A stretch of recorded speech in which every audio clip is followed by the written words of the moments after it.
오늘 저희가 함께 읽은 시편 42편의 표제는 고라 자손의 맞쓰기라고 되어 있습니다. 쉽게 말하면 교훈의 시입니다. 그들의 조상 고라는 모세와 아론을 대적하였다가 땅이 갈라져 죽임을 당하였지만 그 후손들은 다윗 시대 용사로서 문지기로서 성전 음악가로서 귀한 사명을 감당하였습니다. 하지만 그들의 인생 속에서 캄캄한 밤과 같은 고난이 찾아옵니다. 하지만 이들이 그 고난을 극복하고 어디에서 참된 위로를 발견하였는지 오늘 말씀을 통해서 함께 알아보고자 합니다. 많은 사람이 저마다의 목마름을 가지고 살아가고 있습니다. 그것은 돈에 대한 목마름일 수 있고 사랑에 대한 목마름 혹은 명예에 대한 목마름일 수 있습니다. 인생에서의 사람들의 모습들을 보면 인생 한평생 그것들을 채우려고 노력하며 살아갑니다. 하지만 채우지 못하고 살아가고 있습니다.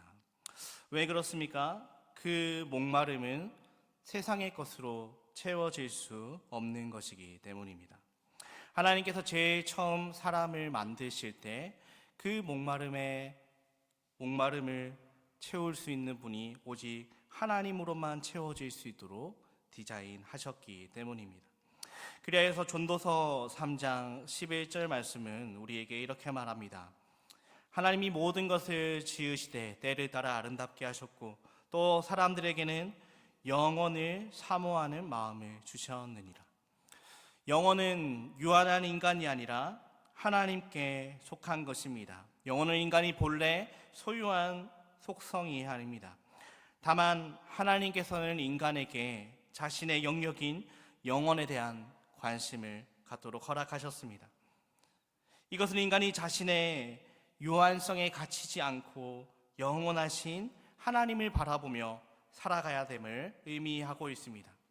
그래서 저마다 인간의 노력으로, 돈으로, 사랑으로, 명예로 그의 공허함을 채우려 하였지만 채워지지 않는 것입니다. 결국 목마름은 고통일 수밖에 없고 갈증이 계속되는 삶에서 목이 조이는 듯 합니다. 고난의 밤을 맞은 시편 기자는 오늘 자신의 마음 상태를 고백하고 있습니다. 하나님, 사슴이 시냇물 찾기에 갈급함같이 내 영혼이 주님을 찾기에 갈급하니이다.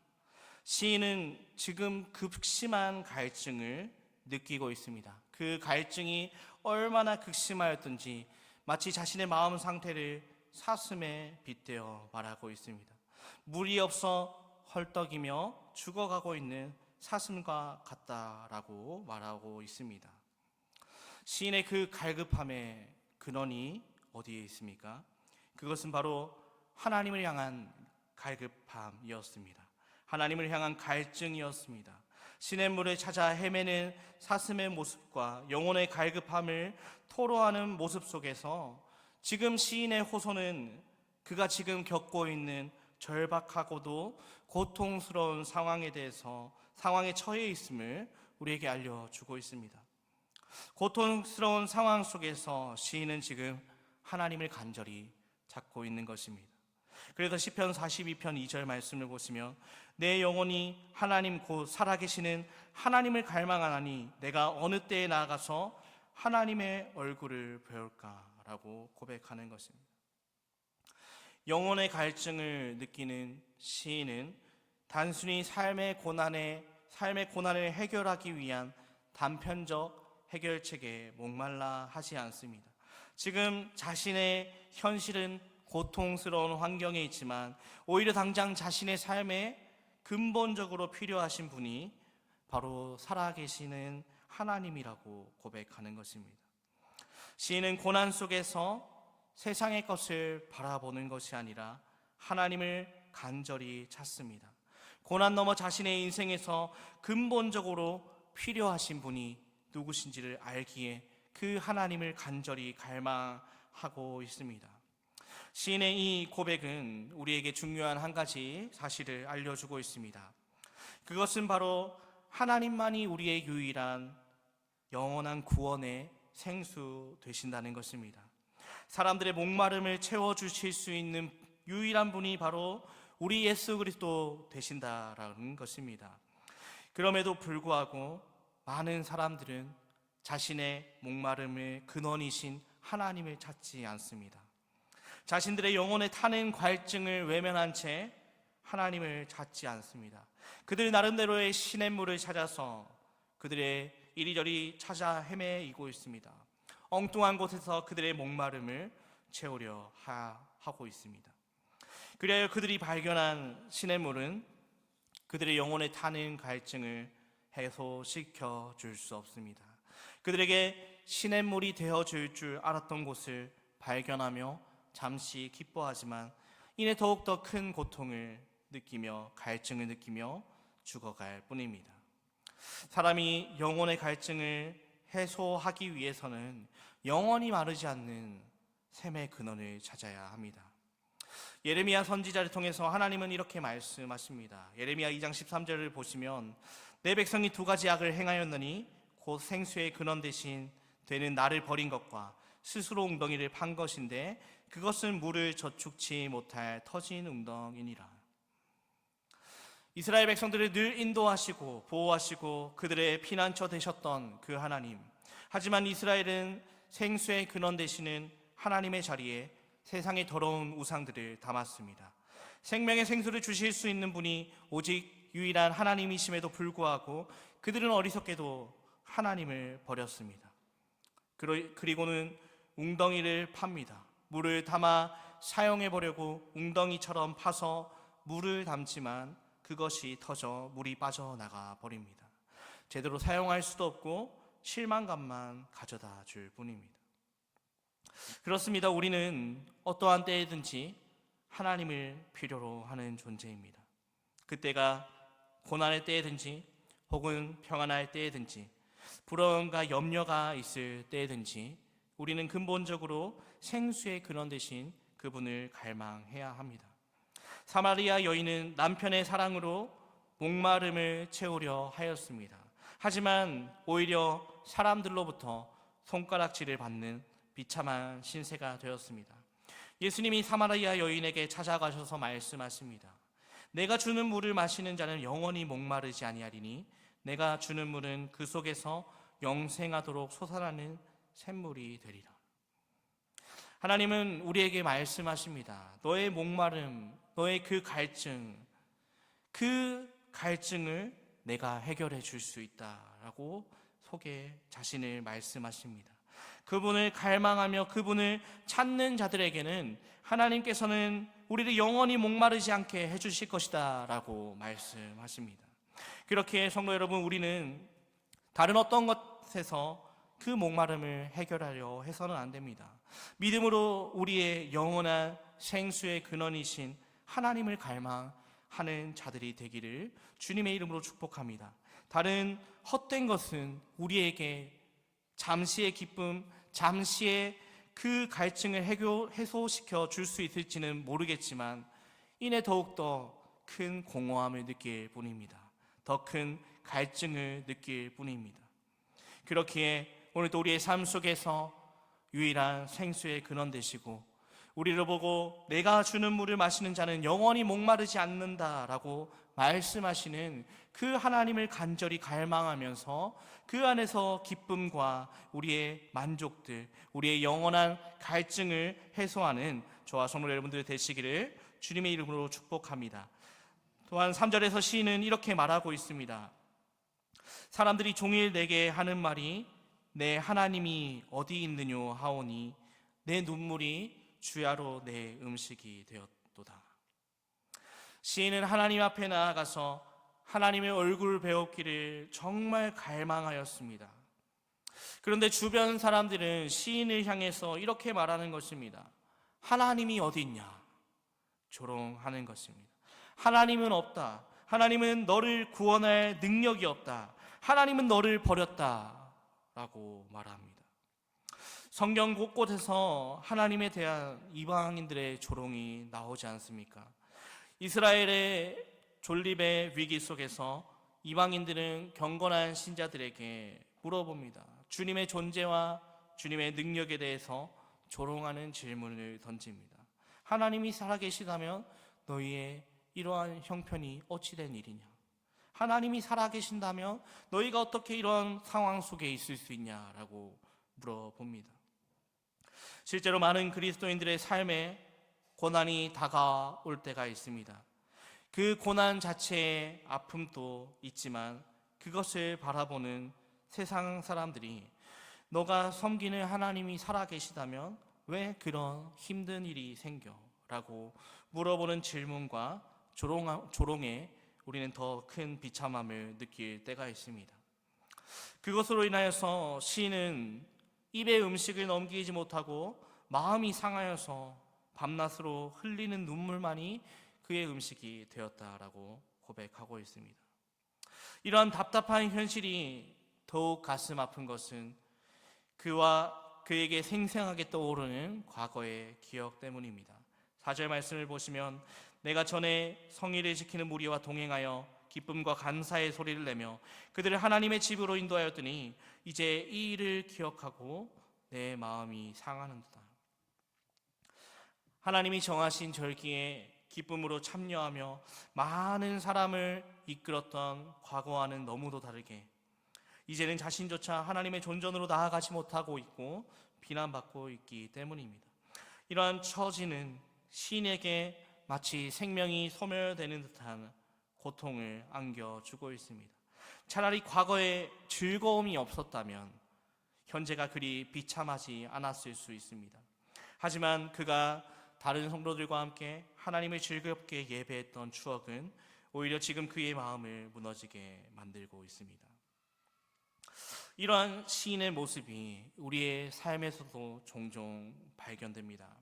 내가 겪고 있는 여러 가지 고통 상황 속에서 하나님께 부르짖고 있지만 하나님의 부재가 느껴질 때, 나의 간절한 기도, 눈물로 지새우는 시간들 속에서도 하나님 여전히 응답하시지 않는 것만 같을 때, 고난의 시간이 흘러갈수록 나의 마음은 점점 타고 점점 무너져 가고 있습니다.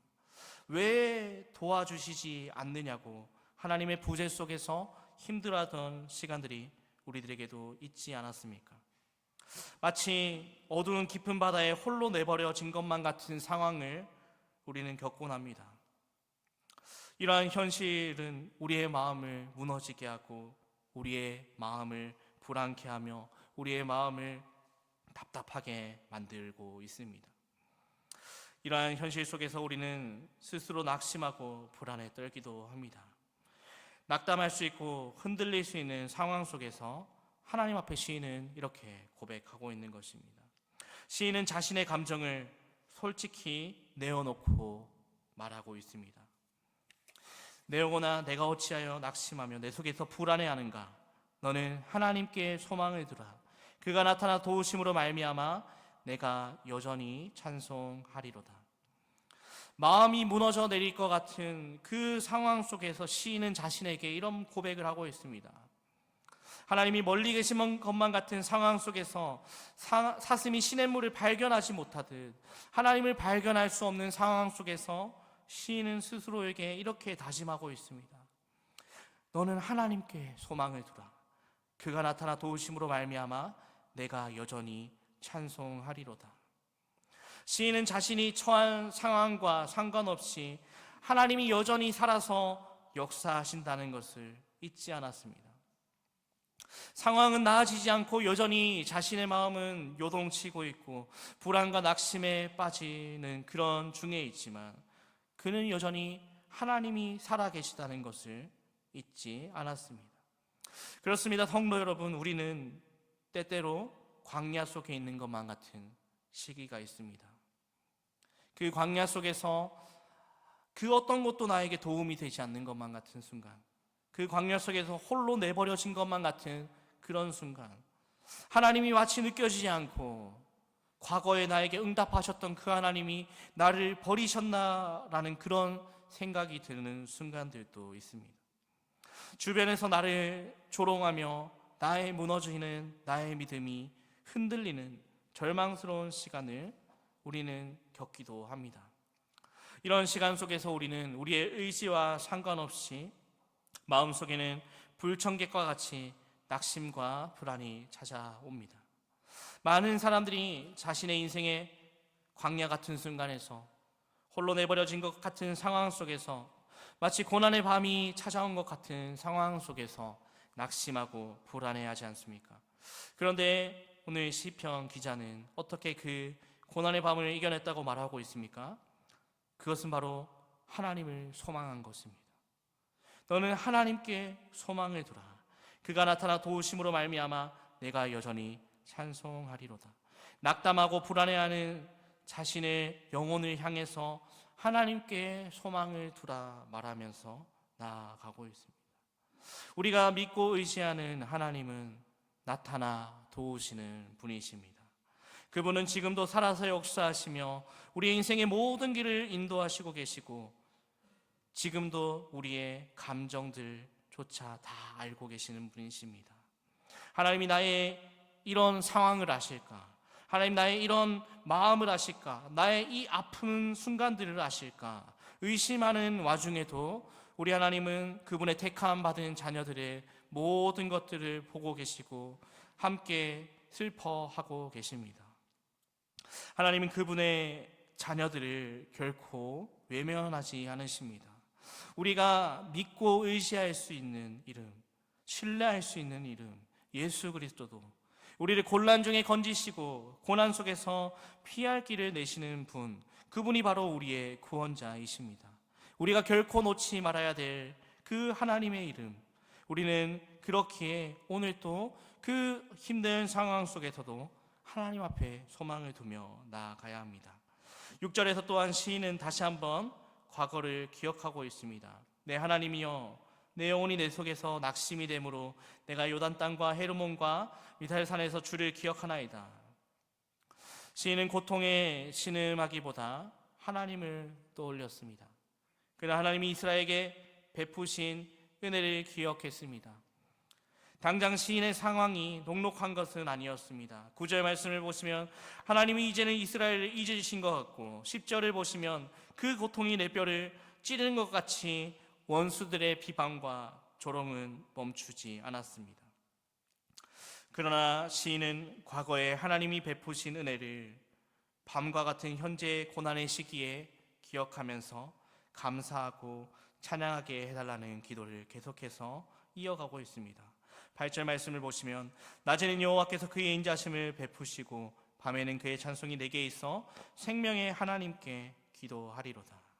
기도를 멈추지 않고 은혜의 날들을 기억하면서 하나님을 바라보았습니다.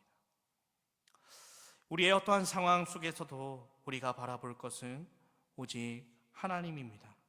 우리가 언제나 어떠한 상황에서든 소망을 가질 수 있는 것은 하나님이 언제나 우리 가운데 살아계시고 우리에게 소망을 주시고 우리에게 은혜를 허락하시는 분이시기에 그런 하나님이 나의 인생 가운데 함께 하시겠다 말씀하시기에 우리는 하나님께 소망을 둘 수 있습니다. 하나님은 시련 가운데 있는 주님의 백성들 가운데 필요한 은혜를 허락하시는 자비가 충만하신 분이십니다. 그렇기에 우리는 우리의 상황을 바라보지 않고 우리의 눈을 들어서 우리를 붙잡고 계시는 그 하나님을 발견할 수 있도록 기도해야 하는 것입니다. 믿음의 눈으로 보면 여전히 우리의 상황이 힘들지, 여전히 우리의 상황 속에 어려운 일들이 있을지라도 우리를 붙들어 주시는, 우리를 붙잡고 계시며 우리에게 은혜를 베풀어 주시는 그 하나님의 손길을 발견할 수 있습니다. 말씀을 맺겠습니다. 우리는 살면서 때때로 절망의 순간을 경험하고 있습니다. 심령이 가난해졌을 때 하나님을 찾지만 여전히 하나님은 멀게만 느껴지고 하나님이 느껴지지 않는 그런 순간들이 있습니다. 그럼에도 우리는 여전히 살아서 역사하시는 그 하나님을 기억해야 합니다. 하나님이 우리의 삶 가운데 베풀어 주셨던 그 은혜의 날들을 기억하면서 살아계셔서 역사하신다는 그 하나님을 붙잡아야 할 것입니다. 마음의 낙심과 세상의 조롱을 이길 수 있는 것은 바로 하나님께 소망을 두는 것입니다. 하나님께 소망을 두는 인생은 결코 실패하지 않습니다. 하나님께 소망을 둔 인생은 결코 무너지지 않습니다. 결코 우리의 인생 가운데 실수가 없으신 하나님, 앞으로도 선한 길로 인도하실 그 하나님을 바라보면서 우리의 소망을 하나님께 두며 그 소망을 이루어 가시는 하나님을 체험하는 저와 성도님들의 삶이 되기를 주님의 이름으로 축복합니다. 참 좋으신 아버지 하나님, 오늘 또 말씀을 통해서 오직 하나님만이 우리의 유일한 소망의 근원 되심을 깨닫게 하심을 감사합니다. 우리의 마음속에 때로는 폭풍우가 찾아오고 낙심할 때 있고 불안함과 염려에 휩싸일 때도 있지만 우리의 인생 가운데 늘 동행하시는 그 하나님을 찾을 수 있도록 도와주시옵소서. 언제나 함께 하시겠다고 약속하신 그 하나님을 바라보게 하시고 언제나 우리의 삶 가운데 선한 길로 인도하시고 가장 좋은 것 허락하시는 그 하나님을 신뢰할 수 있는 믿음을 더하셔서 오늘도 우리의 소망을 오직 하나님께만 두는 자들이 될 수 있도록 하나님 인도하여 주시옵소서. 끝내 우리의 소망을 이루어 가실 하나님을 모든 자들이 경험할 수 있도록 하나님 인도하여 주시옵소서. 이 모든 말씀 살아계신 예수님 이름으로 기도합니다.